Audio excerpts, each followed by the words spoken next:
Welcome to Victoria Rumble Room. I'm Robin Adair. Well, usually with me at this time is my co-host with the most, John Juricic, the Croatian sensation, but he has been moved aside because we have our special Christmas guest. And I'll give you one guess who it might be. John Juricic made the naughty list this year, and so I'm in his stead.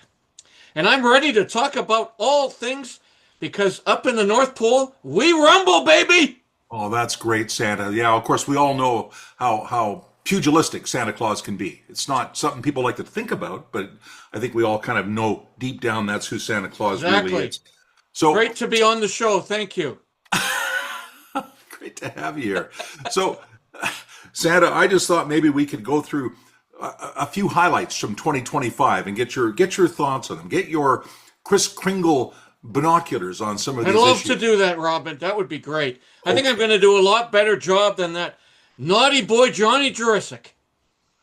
Well, I think at least we'll be on par. That's what we're going for. We're going for that. Okay.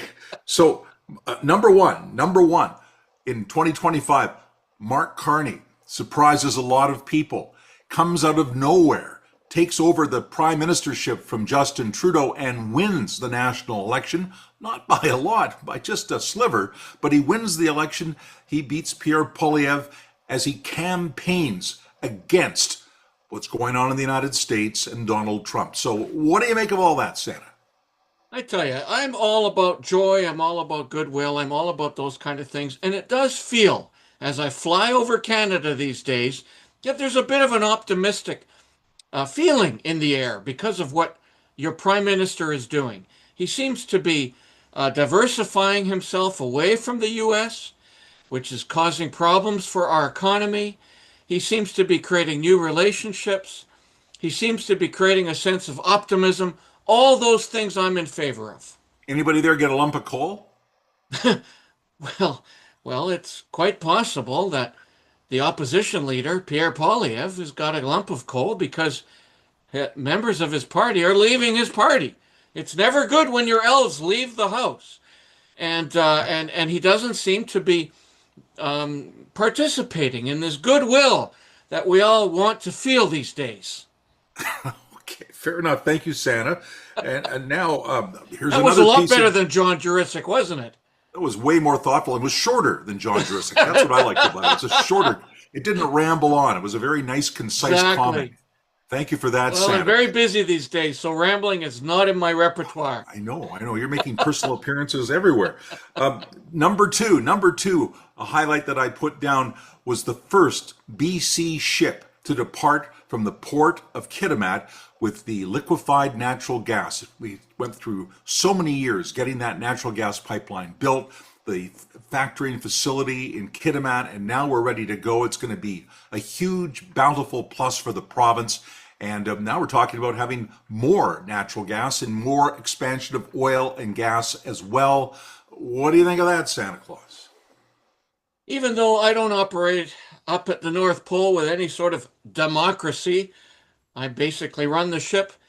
In a recent election in Canada, that seems to be exactly what the voters asked for, is economic development and expansion across all of the country, from east to west. And so anything that promotes that in this wild province of British Columbia is very good. Okay, well, I think we all can get behind that. And my third. Well, you better, or else you're going into the jail too. Well, I'll be on the naughty list. I'll be on the naughty list, which I'm sure. Well, I know you know a lot. Well, you you could have a lot of fun with John Juricic then. With John Juricic and all of his friends on the naughty list. Anyway, third thing I wanted to mention for 2025 that I think is really something to hold on to and feel good about is the way Canadians have responded by not traveling to the United States, not buying U.S. goods, standing up strongly for Canada in the face of threatened tariffs, perceived tariffs, suggestions that we should become the 51st state of the United States. Canadians are rallying around our flag and rallying around the Canadian identity. And, we're not necessarily the biggest flag-waving country, Santa, but we're starting to show some flashes of patriotism. And I have to say I like it. It's no coincidence that the suit that I wear to work represents the Canadian flag. It's a country that I love to work in, a country that I love to fly over, and thank goodness Canadians are starting to feel good about themselves and feel good about their country in the world because we deserve it.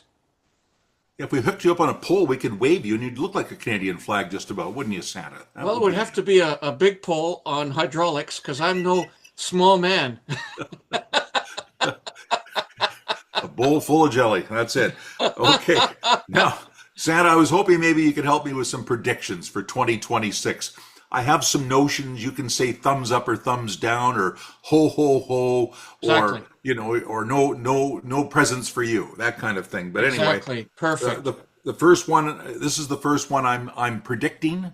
I don't know what's going to happen, but I have a feeling we could have a British Columbia election this spring.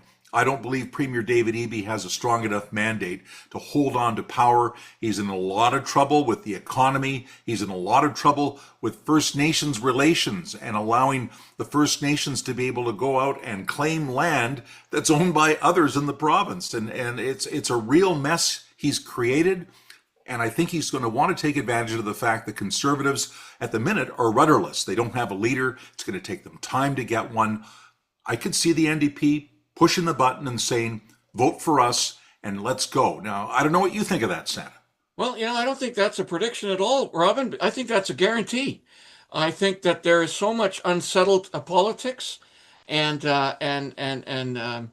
activity in your great province of British Columbia that I think your premier might follow the example of his colleagues and call an election in the middle of all this chaos and predicting that anticipating that he might win within the chaos and lack of opposition in your beautiful province of British Columbia. And dare I ask Santa whether you'd make a prediction on the outcome of that, or is that not part of your resume? Oh, I can not only can I do predictions, I actually see the future. It's one of my many talents. If your NDP premier were to call an election in the spring and the opposition were not organized and did not have a leader and continued to fight amongst each other, almost certainly he's going to win. Well, we'll wait and see what happens, Santa. I appreciate your feedback on that. Here is my second prediction for this coming year. I think there is going to be a peace settlement of some kind in the war between Ukraine and the Russians. I don't think anybody's going to like it. Russia might like it a bit more than the rest. And I do think that a lot of people have died needlessly in a terrible conflict. The best thing that can be probably said about it, it will end the slaughter, at least for now. I hope that Ukraine gets to stay at least somewhat independent in the face of all of this. But I'm not optimistic about Ukraine's chances in a settlement, but I think something is going to get settled. Those are very good, kind words, genuine words. They are the kind of thoughts that we should all have. But unfortunately, the power broker in this, that being the United States government, has turned out to be very, very transactional. And I think that they will want peace if they can benefit financially somehow. And that will happen because both Russia and the Ukraine, as I go over and visit with these folks, they're exhausted with war. They want this to end. And I think it will end, as you predicted, but I'm not very optimistic that it will end in anyone's benefit, And a except third perhaps thing, the Americans. well, maybe.